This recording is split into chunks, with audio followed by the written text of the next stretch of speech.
Hi, this slideshow is for kill shelters, and I am in group 4 with myself, Jordan Carpenter, my group members, Kelsey and Braden. Okay, so a little bit about the history is the animal shelters originated in the early 800s, and the reason why they originated is because it was the government's method to control the overpopulation of animals. Animals before this were shot, clubbed, and drowned by humans on the streets. Traditional private shelters stepped in and offered a more humane death to homeless animals instead of getting them killed on the streets. A kill shelter is an animal shelter that accepts all animals. There are no restrictions, no age limits, no health standards, or behavioral requirements. All animals are accepted here, and there are no appointments necessary before. Okay, so there are many ethical aspects that lead into this, and this includes when a pet is severely ill or has aggressive tendencies, shelters are faced with the task of putting the animal down. It is not just about what's best for the animal, but it's also the safety and the well-being of other pets and potential adopters overall. The fate of these animals often leaving shelter staff with no other choice. I have an example written down here, and it states, for example, a dog that's unfortunately been involved in a biting incident, or a stray that's suspected of carrying diseases like rabies. In cases like this, the law often mandates euthanasia, not out of cruelty, but as a measure of public safety and disease control. The reason why they do that is so the spread doesn't continue and it stops right there. The shelters are constantly juggling to provide care, but the influx of animals never seems to slow down. Okay, so I had to split this into 2 parts because I just found so many good notes on this, so I couldn't fit it all on one slide. But cultural importances. The first one I have written down is safeguarding public health and safety. Kill shelters are open to all animals, including those that may be aggressive, sick, or even injured. By accepting any animal brought to them, these shelters protect communities from potential dangers posed by stray or dangerous animals. This open admission policy demonstrates a societal responsibility to maintain public safety while minimizing harm to animals. The next one I have written down is reflecting humane values. While euthanasia is a challenging reality, it often reflects a humane choice to elevate suffering for animals that are terminally ill, severely injured, or behaviorally unadoptable. Culturally, this practice demonstrates a difficult but necessary balance between compassion and practicality. It aligns with the ethical principle of minimizing suffering both for animals and the community as a whole. Okay, on the second one I have here, on the third note, I have supporting education and advocacy. Kill shelters often engage in public education efforts teaching communities about responsible pet ownership, spaying and neutering, and adoption. These programs cultivate a culture of care, accountability for animal welfare, emphasizing the importance of proactive measures to reduce overpopulation and abandonment. The last one I have written down is preserving animal dignity. By providing shelter, medical care, and ultimately humane euthanasia when necessary, kill shelters honor the dignity of animals in ways that align with cultural values of compassion and stewardship. They serve as a reminder of the responsibility humans bear towards domesticated animals and highlight the importance of addressing systematic issues such as overpopulation and neglect. Okay, so bear with me on these next 2 slides because I did write down a lot, but I just found so many good notes on this that I just had to put them in. So I put societal importance into 2 parts as well. So the first note that I have written down is social constructivism, and this is a form of social constructionist perspective, the way persevere animals, whether as a property or sentient beings, directly influences how they are treated in shelters. The concept of animal personhood and the growing trend towards no-kill shelters reflect a shift in the public perception, emphasizing empathy and ethical responsibility. The next note that I have written down is cultural attitudes and ethical frameworks. The practice of euthanizing animals in shelters is often discussed within the framework of ethics and social norms. The societies where animals are predominantly seen as commodities, for instance, in the U.S., where the pet industry is highly commercialized, shelters may face economic pressure to euthanize due to overpopulation, lack of resources, and public indifference. The next note that I have written down is social order and control. Euthanasia in shelters can be seen as a means of maintaining social order, ensuring societal issues. As such, euthanasia might be rationalized as a necessary practice for persevering the larger social good. Despite the controversial nature. Okay, the last note that I have on this slide is economic factors. The conflict between animal welfare advocates and shelter administrators often come down to resource allocation.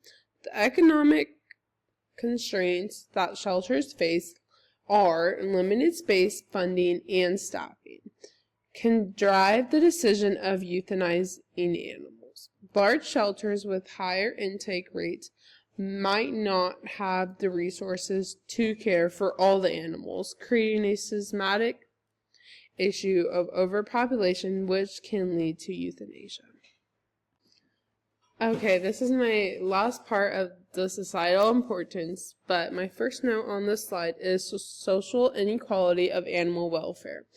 There are also broader societal implications regarding how different groups treat animals. Wealthier communities may be more likely to support no-kill shelters, while economically disadvantaged areas may lack the resources to implement such programs. This inequality raises questions about how societal class and economic power affect the treatment of animals in shelters.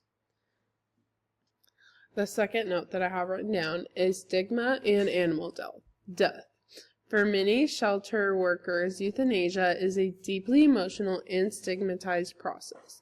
The decision to euthanize is often not seen as an easy one, but as a last resort, influenced by the shelter's capacity to provide care.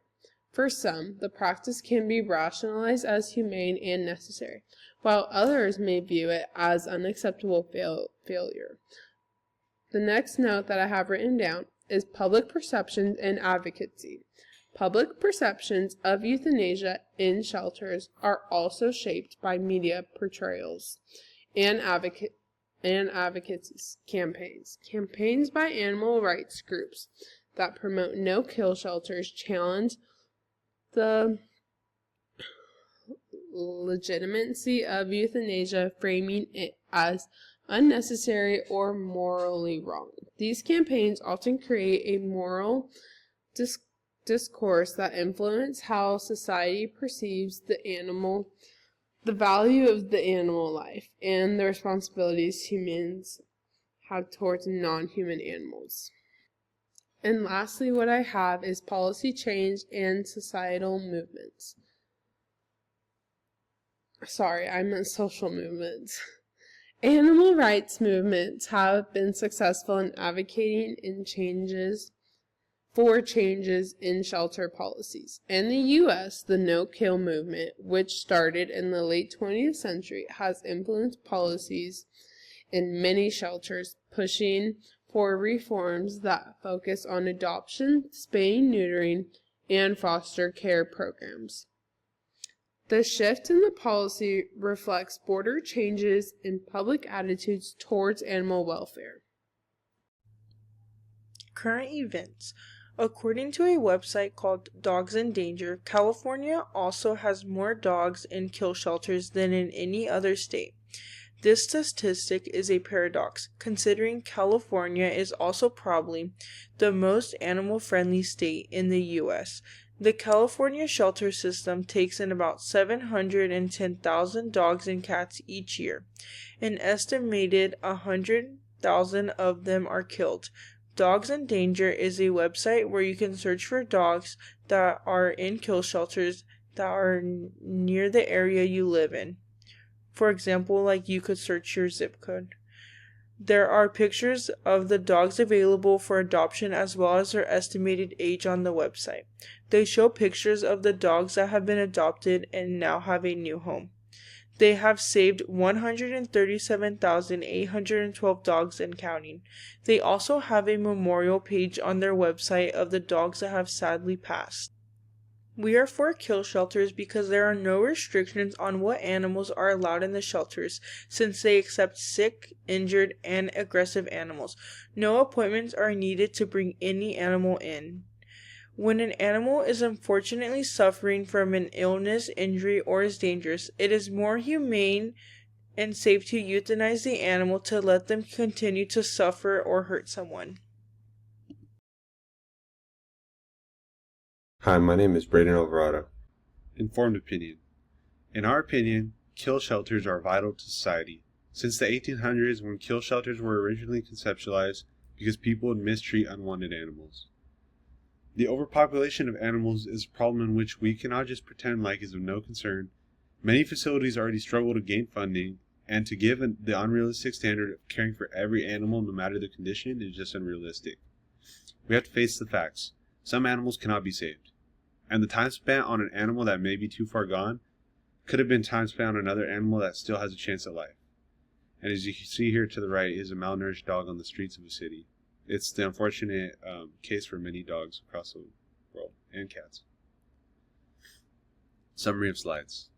Kill shelters originated in the 1800s as a humane response to the brutality strays face, such as clubbings and shootings.